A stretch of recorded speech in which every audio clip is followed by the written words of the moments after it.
கிருஷ்ணகிரி புதிய பேருந்து நிலையத்தில் கடந்த மாத இறுதியில் தேசிய சாலை பாதுகாப்பு மாத விழாவின் இறுதி நிகழ்ச்சி நடைபெற்றது.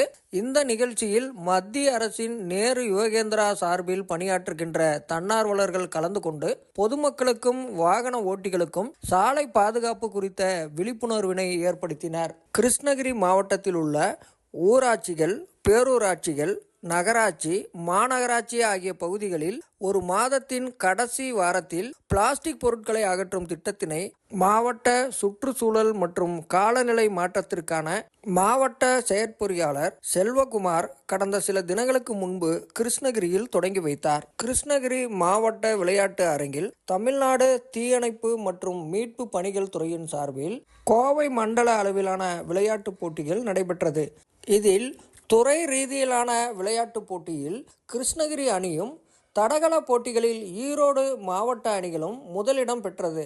கிருஷ்ணகிரி மாவட்டம் ஓசூர் பகுதிகளில் இருந்து தமிழ்நாடு, கர்நாடகா, ஆந்திரா மாநிலங்களுக்கு இயக்கப்பட்டு வந்த லாரி உரிமையாளர்கள் கடந்த ஒரு வாரமாக கிரஷர் உரிமையாளர்களை கண்டித்து வேலைநிறுத்த போராட்டத்தில் ஈடுபட்டனர். கடந்த வாரம் இரு தரப்பினருக்கிடையே நடைபெற்ற பேச்சுவார்த்தையில் சுமூக தீர்வு ஏற்பட்டதை அடுத்து காலவரையற்ற வேலைநிறுத்த போராட்டம் விலக்கிக் கொள்ளப்பட்டது. மதுரை மாநகராட்சி ஆணையாளராக பணியாற்றிய திரு தினேஷ்குமார் கிருஷ்ணகிரி மாவட்டத்தின் புதிய ஆட்சித்தலைவராக கடந்த சில தினங்களுக்கு முன்பு பொறுப்பேற்றுக் கொண்டார். மத்திய அரசின் மக்கள் தொடர்பு கள அலுவலகம் சார்பில் கடந்த சில தினங்களுக்கு முன்பு காவேரிப்பட்டினம் அருகே உள்ள வரட்டம்பட்டி கிராமத்தில் மத்திய அரசு செயல்படுத்துகின்ற மக்கள் நல்வாழ்வு திட்டங்கள் குறித்த விழிப்புணர்வு நிகழ்ச்சி நடைபெற்றது. உலக காதலர் தினத்தை முன்னிட்டு ஓசூர் பகுதிகளில் இருந்து 1 கோடிக்கும் அதிகமான ரோஜா மலர்கள் வெளிநாடுகளுக்கு ஏற்றுமதி செய்யப்பட்டது. கிருஷ்ணகிரி மாவட்டத்தில் உள்ள கிருஷ்ணகிரி, பர்கூர், போச்சம்பள்ளி, ஊத்தங்கரை உள்ளிட்ட பல்வேறு இடங்களில் மக்களுடன் முதல்வர் திட்டத்தின் 3ஆம் கட்ட பணிகளை மாநில தொழிலாளர் நலன் மற்றும் திறன் மேம்பாட்டுத் துறைக்கான அமைச்சர் திரு சி.வி. கணேசன் கடந்த சில தினங்களுக்கு முன்பு தொடங்கி வைத்தார். இந்த நிகழ்ச்சியில் கலந்து கொண்டு உரையாற்றிய அவர், மக்களை தேடி அதிகாரிகள் சென்று பணியாற்றுகின்ற ஒரு வாய்ப்பினை தற்போதைய தமிழக அரசு வழங்கியுள்ளதாக தெரிவித்தார். கிருஷ்ணகிரி மாவட்டத்தில் நடைபெற்று வருகின்ற எண்ணெய்கோல் கால்வாயின் வழங்கு கால்வாய் பணியினை மாவட்ட ஆட்சியர் திரு தினேஷ்குமார் இந்த வாரம் நேரில் சென்று ஆய்வு மேற்கொண்டார். நீண்ட நாள் கோரிக்கையின் அடிப்படையில் சுமார் 234 கோடி ரூபாய் மதிப்பில் மேற்கொள்ளப்பட்டு வரும் இந்த பணிகளை நேரில் ஆய்வு செய்து பணிகளை தரமாகவும் விரைவில் முடிக்கவும் மாவட்ட ஆட்சியர் அறிவுரை வழங்கினார்.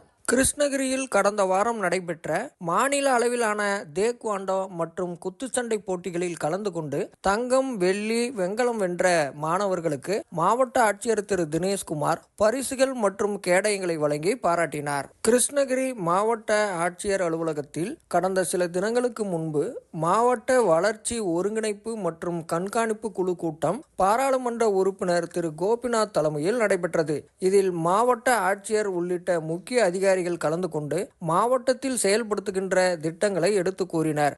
பின்னர் உரையாற்றிய பாராளுமன்ற உறுப்பினர், மத்திய மாநில அரசுகள் இணைந்து செயல்படுத்துகின்ற மக்கள் நல திட்டங்கள் சிறப்பாக செயல்படுத்தி மக்களின் பயன்பாட்டிற்கு வழங்கிட வேண்டும். மேலும் மக்கள் நல திட்டங்கள் குறித்து பொதுமக்கள் வழங்குகின்ற குறைகள் குறித்த மனுக்கள் மீது உடனடியாக நடவடிக்கை எடுக்க வேண்டும் என்றும் கேட்டுக்கொண்டார். கிருஷ்ணகிரி அரசு மகளிர் கலைக்கல்லூரியில் கடந்த சில தினங்களுக்கு முன்பு இளைஞர் இலக்கிய திருவிழா நடைபெற்றது. இதன் மூலமாக நடைபெற்ற பல்வேறு போட்டிகளில் கலந்து கொண்டு வெற்றி பெற்ற மாணவர்களுக்கு மாவட்ட ஆட்சியர் திரு தினேஷ்குமார் கலந்து கொண்டு பரிசுகள் மற்றும் கேடயங்களை வழங்கி பாராட்டினார். கிருஷ்ணகிரி மாவட்டத்தில் செயல்படுத்தப்பட்டு வரும் ஒகேனக்கல் கூட்டு குடிநீர் திட்ட பணிகளை கடந்த சில தினங்களுக்கு முன்பு கிருஷ்ணகிரி மாவட்ட ஆட்சியர் திரு தினேஷ்குமார், தருமபுரி மாவட்ட ஆட்சியர் திரு சதீஷ் ஆகியோர் நேரில் சென்று பார்வையிட்டு ஆய்வு செய்தனர்.